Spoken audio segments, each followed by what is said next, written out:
একমুখী রুদ্রাক্ষ যখন ধরে নেন নিজেই, তাহলে বুঝতেই পারছেন এই রুদ্রাক্ষের কতটা ক্ষমতা। কিন্তু হ্যাঁ, একমুখী রুদ্রাক্ষ সবাই ধারণ করতে পারে না।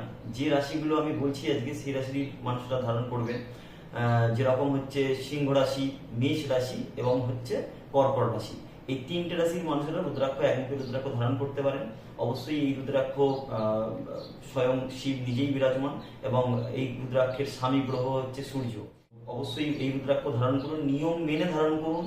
অনেক নিয়ম আছে। রুদ্রাক্ষ মানে হঠাৎ আমি মন চাইলো আর রুদ্রাক্ষ আমি ধারণ করে নিলাম, সেটা অবশ্যই করবেন না। সঠিক জ্যোতিষের বিচার করে, সঠিক নিষেধ আছে, নিয়ম আছে, নিয়মাবলী আছে, সেগুলো পালন করবেন। তাহলেই আপনি কিন্তু রুদ্রাক্ষের সঠিক সুফল পাবেন।